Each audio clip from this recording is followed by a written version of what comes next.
নমস্কার। The power of astrology Sumanta ji Chowdhury আমার এই ইউটিউব চ্যানেলে আপনাদের সবাইকে স্বাগত। আজ আমি আলোচনা করব খুব ইম্পর্টেন্ট এবং ইন্টারেস্টিং একটা সাবজেক্ট নিয়ে।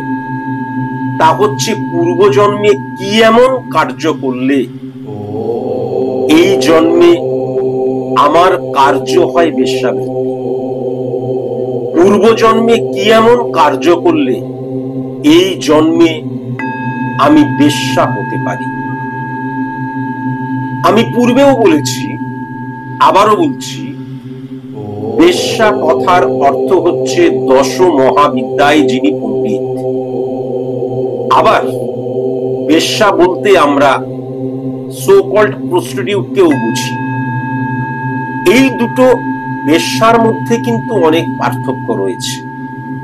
প্রথম বেশ্যা অর্থাৎ দশ মহাবিদ্যায় যিনি পণ্ডিত, সেই বেশ্যার মাটি লাগে কিন্তু ঈশ্বরের মুক্তি করতে। আর দ্বিতীয় যারা প্রস্টিটিউট বেশ্যা, তারা কিন্তু সেক্স ওয়ার্কার, সেক্স নিয়ে তারা কাজ করে প্রফেশনালি। যদিও আমি জানি মেন্টালিও কিন্তু অনেকে বেশ্যা আছেন, মানে সো কল্ড সেক্স ওয়ার্কার বলতে যা বোঝায়, নেগেটিভ অর্থে বেশ্যা বলতে যা বোঝায়। যাই হোক, এই বিষয়বস্তু নিয়েই কিন্তু আজ আমি আলোচনা করব। আমি পূর্বেই বলেছিলাম যে যখন আমরা মারা যাচ্ছি এবং আমাদের যখন নর্মাল ডেথ হচ্ছে, আমি জোর করে মরে যাচ্ছি না, আত্মহত্যা নয়, বা দেখা গেল আমি গাড়ি নিয়ে কোথাও যাচ্ছি, মনের আনন্দে রয়েছি, অনেক স্বপ্ন, শরীর সুস্থ, সাডেন অ্যাক্সিডেন্ট হয়ে গেল, এটাকেও কিন্তু নর্মাল ডেথ বলা হয় না। নর্মাল ডেথ যখন আমাদের হচ্ছে, তখন আমাদের যে পাওয়ার, যে শক্তি, সেগুলো আস্তে আস্তে বেরোতে শুরু করে এবং আস্তে আস্তে বেরিয়ে তারা কি করে, বায়ুমণ্ডলের তৃতীয় স্তরে গিয়ে কিন্তু ধাক্কা খায়। ধাক্কা খেয়ে তারা আবার কিন্তু নিচে নেমে আসে। তার কারণ তৃতীয় বায়ু স্তরের উপরে তারা কিন্তু আর উঠতে পারে না। তাই জন্যই কিন্তু আমি আছি, আমি দেখা গেল নর্মাল ডেথ হয়ে গেল, আমার যে পাওয়ারটা কখনো ব্রহ্মাণ্ডে বিলীন হয়ে যেতে পারে না। সেটা সমাজ, রাষ্ট্র, দেশ, দেশান্তর, এই পুরো পৃথিবীটার মধ্যেই কিন্তু ঘোরাফেরা করে। এবং তাই জন্যই কিন্তু জন্মান্তর হয়, পুনর্জন্ম হয়। এটাকে আমরা যতই অস্বীকার করি, সায়েন্স কিন্তু এটাকেই মেনে নিয়েছে। এখন মনে রাখা দরকার যে আমার আগের জন্মে ভেরি ভেরি ইম্পর্টেন্ট যেটা, সেটা হচ্ছে আমার আগের জন্মে দেখা গেল আমি এর আগের জন্মে জন্মগ্রহণ করেছিলাম। আমার 10th হাউস, সেই 10th হাউসের অধিপতি গ্রহ কি, সেটা কিন্তু জানা ভীষণ প্রয়োজন। এটা যদিও আমরা জানতে পারি না, কিন্তু নর্মাল অর্থে কি করে এই জন্মে আমি বেশ্যা হলাম, আমার বৃত্তিটা বেশ্যা হলো, বা দশ মহাবিদ্যায় আমি পণ্ডিত হয়ে উঠলাম কি করে, এটাও কিন্তু আমার পূর্ব জন্মের কর্মফল। এটা ভুলে গেলে কোনো মতেই কিন্তু চলবে না। 10 নাম্বার ঘরে ফিজিক্যালি যে গ্রহ বসে থাকে এবং 10 নাম্বার ঘরে ভাবগত যে গ্রহটা, 10 নাম্বার ঘরটা দেখা গেল রবির ঘর, সিংহের ঘর, সেখানে বৃহস্পতি বসে রয়েছে। তাহলে এই যে রবির ঘর, মানে অধিপতি গ্রহ রবি, এবং সেখানে দেখা যাচ্ছে মঙ্গল বসে আছে বা বৃহস্পতি বসে আছে বা বুধ বসে আছে, এই অধিপতি গ্রহ এবং ফিজিক্যালি যে গ্রহটা বসে রয়েছে, সেই গ্রহ যখন বৃহস্পতি এবং মঙ্গলের সাথে পজিটিভ সম্পর্ক ক্রিয়েট করবে সব দিক থেকে, মানে আমি যদি লগ্ন দিক দিয়ে দেখি, আমি যদি রাশি বিচার করি, আমি যদি স্পট ইমপ্লিমেন্টেশন ছক বিচার করি, আমি যদি কালপুরুষ ছক বিচার করি, সব দিক দিয়ে কিন্তু যখন এই 10 নাম্বার ঘরের অধিপতি গ্রহ এবং ফিজিক্যালি যে গ্রহ বসে রয়েছে, সে যখন বৃহস্পতি এবং মঙ্গলকে পজিটিভ ভাবে হিট করবে, তাদের মধ্যে পজিটিভ সম্পর্ক ক্রিয়েট হবে, এটা কিন্তু প্রথম ক্রাইটেরিয়া যেটা ফুলফিল করা প্রয়োজন।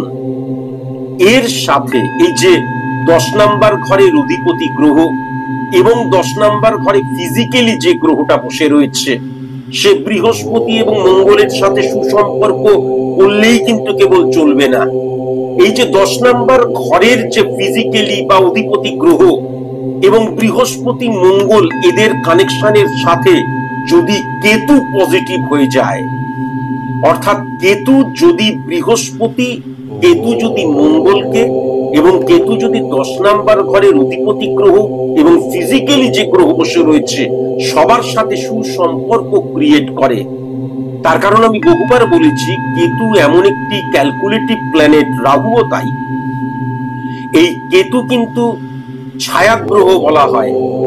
এই কেতু কিন্তু যেই গ্রহটির সাথে বসে থাকে বা যেই ঘরের অধিপতি গ্রহের সাথে বসে থাকে, সেই গ্রহটি, সেই ঘরটি, সেই অধিপতি গ্রহটি বা ফিজিক্যালি গ্রহটি যদি পাওয়ারফুল হয়ে যায় তাহলে কিন্তু কেতু পাওয়ারফুল। আদারওয়াইজ কেতু 12টা ঘরের মধ্যে যেখানেই বসে থাকুক কখনো সে কিন্তু ড্যামেজ বা পাওয়ারফুল হয়ে থাকে না। তাহলে কেতু যখনই পাওয়ারফুল হচ্ছে, তার মানে কেতু এমন একটি গ্রহের সাথে বসে আছে যেই গ্রহটি কিন্তু বৃহস্পতি মঙ্গল এবং 10 নাম্বার ঘরের অধিপতি গ্রহ এবং ভাবগত গ্রহের সাথে সুসম্পর্ক ক্রিয়েট করছে এবং সেই গ্রহটিও পাওয়ারফুল। তাহলেই তো কেতু পাওয়ারফুল হবে। তাহলে ডেফিনিট ভাবে কিন্তু এটা যদিও অত্যন্ত রেয়ার, এবং এটা আমি ক্যালকুলেশন এবং গবেষণার মধ্যে দিয়ে দেখেছি, কোটি কোটি 300 কোটি কোটি কোটি ছক অ্যানালাইসিস করলে একটি ছকের মধ্যে এই পজিটিভ ইনফ্লুয়েন্স গ্রহণ করা যায়, মানে গ্রহীত হয়, এই পজিটিভ ইনফ্লুয়েন্স ক্রিয়েট হয়। সুতরাং যখন কেতু উচ্চস্থ হয়ে বৃহস্পতিকে, মঙ্গলকে এবং 10 নাম্বার ঘরে ফিজিক্যালি যে গ্রহ বসে রয়েছে এবং অধিপতি গ্রহকে যখন পজিটিভ ভাবে হিট করে এবং 10 নাম্বার ঘরের অধিপতি গ্রহ এবং ফিজিক্যালি যে গ্রহ বসে রয়েছে যখন বৃহস্পতি এবং মঙ্গলের সাথে পজিটিভ ভাবে হিট করে, তার মানে হচ্ছে সে পরজন্মে ডেফিনিট ভাবে সেই বেশ্যা হয়ে জন্মাবে, যেই বেশ্যা কথার অর্থ হচ্ছে 10 মহাবিদ্যায় যিনি পণ্ডিত। আরো একটি ক্রাইটেরিয়া ফুলফিল করা ভীষণ প্রয়োজন, তা হচ্ছে শুক্র ভেরি ভেরি ইম্পর্টেন্ট পুরুষের ক্ষেত্রে এবং বৃহস্পতি ভেরি ভেরি ইম্পর্টেন্ট মহিলাদের ক্ষেত্রে। আমার যে ছক দ্বারা আমার পরের জন্মে, মানে অর্থাৎ এই জন্মের আগের জন্ম বা এই জন্মে এই কানেকশন ক্রিয়েট হচ্ছে, এর পরের জন্মে আমি 10 মহাবিদ্যায় পণ্ডিত হব, বেশ্যা হব যদি হয়, তাহলে সেক্ষেত্রে কিন্তু শুক্রকে পজিটিভ থাকতেই হবে পুরুষের ক্ষেত্রে, আর মেয়েদের ক্ষেত্রে বৃহস্পতিকে পজিটিভ থাকতেই হবে। তার কারণ যদি এর আগের জন্মে আমার বিবাহ না হয়ে থাকে, আমি যদি পুরুষ হয়ে জন্মেছিলাম এবং আমার যদি বিবাহ না হয়ে থাকে, আর আমি যদি মহিলা হয়ে জন্মেছিলাম, আমার যদি বিবাহ না হয়ে থাকে, বৃহস্পতি দ্বারা মহিলাদের ক্ষেত্রে বিবাহিত জীবন, হাজবেন্ড, এভরিথিং বোঝা যায়। বিবাহকেও রিপ্রেজেন্ট করে বৃহস্পতি, আর পুরুষের ক্ষেত্রে শুক্র। বিবাহ যদি না হয়ে থাকে এর আগের জন্মে, তাহলে এই জন্মে কেতু যতই উচ্চস্থ হোক, 10 নাম্বার ঘরের অধিপতি গ্রহ বা 10 নাম্বার ঘরে ফিজিক্যালি যে গ্রহটা বসে রয়েছে বৃহস্পতি এবং মঙ্গলকে যতই পাওয়ারফুল করুক, কখনো 10 মহাবিদ্যায় সে পণ্ডিত হতে পারবে না। সেই অর্থে কখনো কিন্তু বেশ্যা হয়ে সে জন্মাতে পারবে না। একবার চিন্তা করে দেখুন, বিবাহ মাস্ট। হনুমানজিকে পর্যন্ত কিন্তু সাধনার উচ্চ মার্গে পৌঁছবার জন্য, যদিও সেই বিবাহটা ফিজিক্যাল রিলেশনের বিবাহ হয়নি, সূর্যের কন্যার সাথে তার বিবাহ হয়ে গিয়েছিল, 3 বার তার বিবাহ হয়েছিল শক্তিকে অ্যাবজর্ব করার জন্য।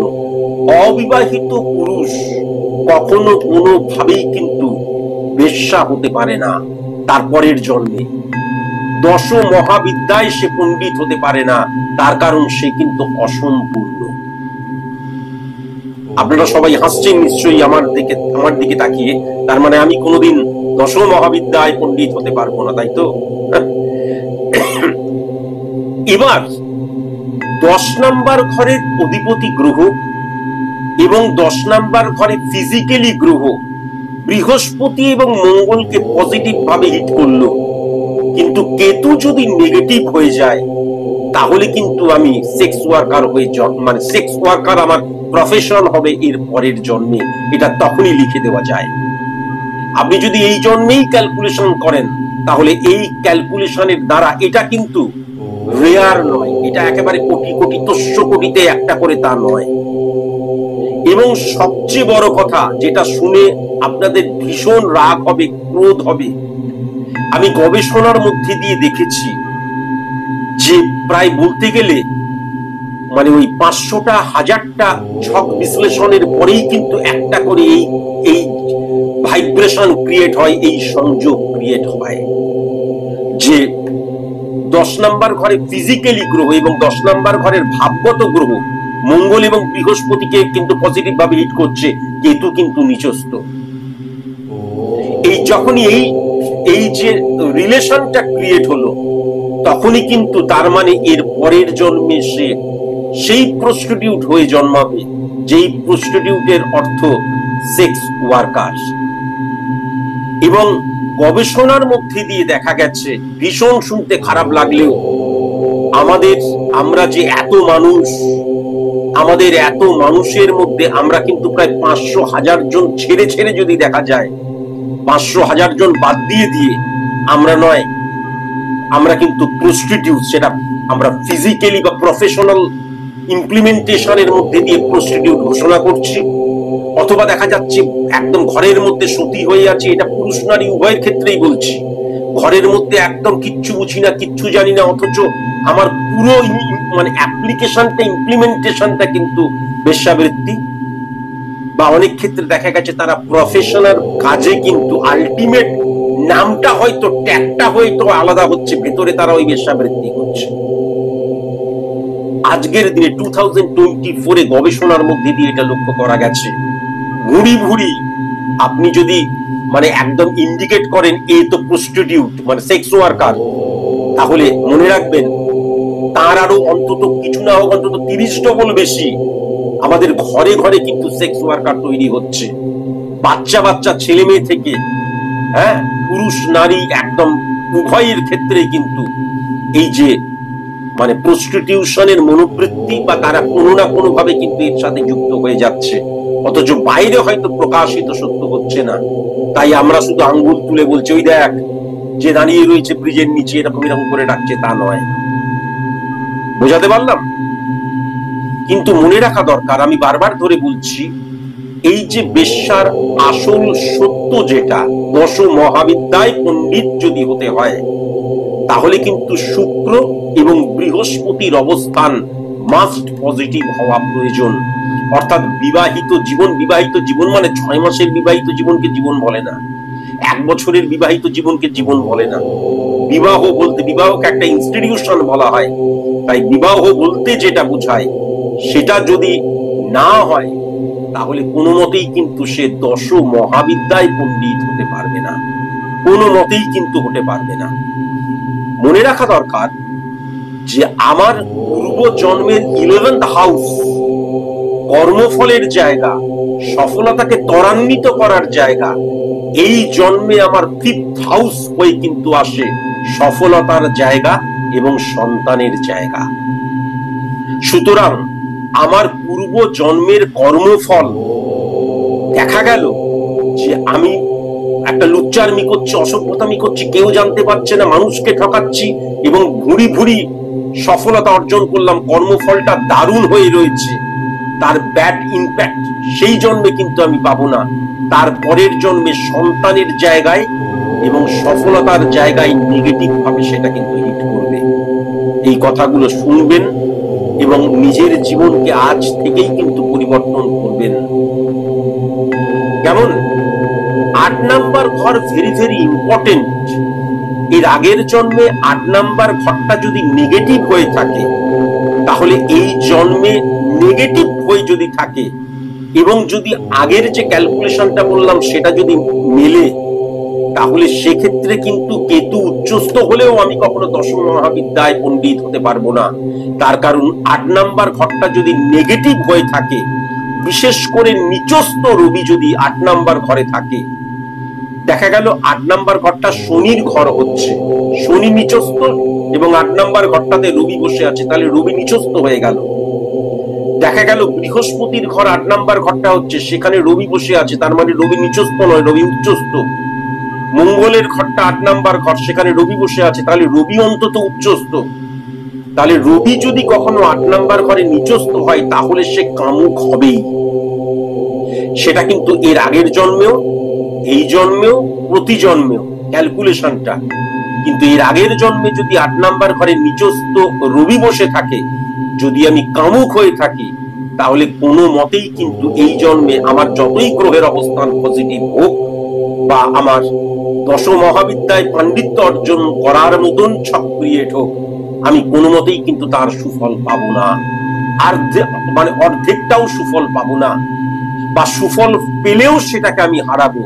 আমি আগেও বলেছিলাম, এমন অনেক সাধু সন্ত মানুষ আছেন যারা একদম যুগ যুগ থেকে, মানে সারা জীবন ধরে কিন্তু সংযমের মধ্যে দিয়ে নিজের জীবন অতিবাহিত করেছেন।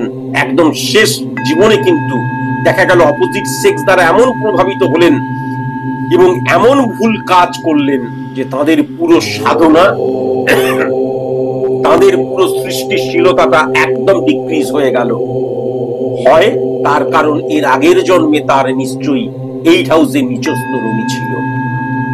যেমন এর আগের জন্মে যদি কখনো 8 নম্বর ঘরে নিচস্থ মঙ্গল থাকে, তাহলে সে কিন্তু কেবল কামুক হয় না, সে কিন্তু চোখ দিয়ে রেপ করে বা ফিজিক্যালি রেপ করে বা এমন অবৈধ ক্রিয়াকর্ম করে বিশ্বাস ভঙ্গতার জায়গা। আমি এমন, আমার চেম্বারে তো ভুরি ভুরি মানুষ আসে, নানান ধরনের মানুষকে দেখি। দেখা গেল যে একটি ছেলে বিবাহ করলো এবং দেখা গেল সে বলল আমি দিল্লিতে ট্রান্সফার হয়ে গেছি, আমি ওখানে কাজ করছি, 6 মাস পরে বউকে নিয়ে যাব। শ্বশুর মশাই এবং বউ রয়েছে, দেখা গেল শাশুড়ি মা মারা গেছে, দেখা গেল আমি ওই বৌমার প্রতি কামুক হয়ে গেলাম, ফিজিক্যাল আকর্ষণ চলে এলো, নাইবা তাকে স্পর্শ করলাম, স্পর্শ করলে তো গেলই, কিন্তু তারই তো প্রভাবিত হওয়া, কামুক হয়ে যাওয়া। এটা কিন্তু মঙ্গল 8 নাম্বার ঘরে থাকলে হয়। আমি আপনাদেরকে একদম বাচ্চাদেরকে যেমন করে বোঝাই সেরকম করে বুঝিয়ে দিচ্ছি। আর 8 নম্বর ঘরে শুক্র যদি নিচস্থ হয়ে যায়, তাহলে নারীর যেমন অঙ্গ আছে, পুরুষের যেমন অঙ্গ আছে, পুরুষাঙ্গ, তারপরে নারী অঙ্গ যেগুলোকে বোঝায়, তার ভুল ইমপ্লিমেন্ট কিন্তু করি। কেমন? সেটা যেভাবেই হোক, যে অর্থেই হোক, আমরা আমাদের অঙ্গগুলোকে ভুলভাবে ব্যবহার করি। তার ফলে আমি আগের জন্মে যদি সেটা থাকে, এই জন্মে জীবনে কোনোদিন এই পাণ্ডিত্যর জায়গা আমি কোনোদিন পাবো না। এক্সট্রিম পর্যায়ে নিকৃষ্ট বেশ্যা হয়ে জন্মালাম, প্রস্টিটিউট হয়ে মানে আমার প্রফেশন হলো, বা দেখা গেল আমি বেশ্যার ঘরেই জন্মালাম, প্রস্টিটিউট বলতে যাদেরকে বুঝি, সেক্স ওয়ার্কার বলতে যাদেরকে বুঝি, বা দেখা গেল বেজন্মা হয়ে জন্মালাম, জন্ম হওয়ার পর বাবা মায়ের ঠিক নেই, এই জিনিসটা কিন্তু হয়ে যায় যখন 8 নাম্বার ঘরে শুক্র থাকে।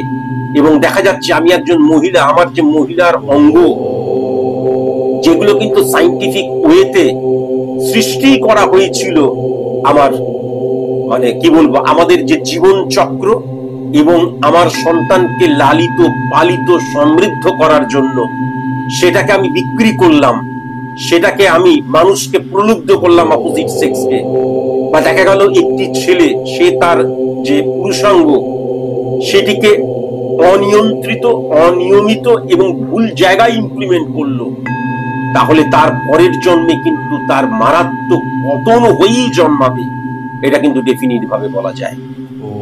আলটিমেট আবার বলছি যে এই যে কেতুর অবস্থান, তাই জন্য আমি বারবার ধরে বলেছি যে আমাদের ছকের মধ্যে প্রত্যেকটি গ্রহ ভেরি ভেরি ইম্পর্টেন্ট।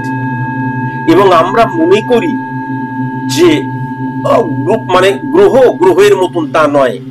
আমাদের দ্বারাই গ্রহ যেমন চালিত হয়, পরিচালিত হয়, আবার গ্রহ দ্বারা আমরা চালিত হই, পরিচালিত হই। কেননা আমাদের যে জীবন চক্র, সৃষ্টি এবং বিনাশ, সেটা কিন্তু কোনো মতেই সৃষ্টি এবং বিনাশের জায়গায় আসে না, কেবলমাত্র পট পরিবর্তন, কেবলমাত্র দেহ পরিবর্তন। শ্রীকৃষ্ণ ভালো মতন যেটা বলে গিয়েছিলেন সেই ধরনের পরিবর্তন।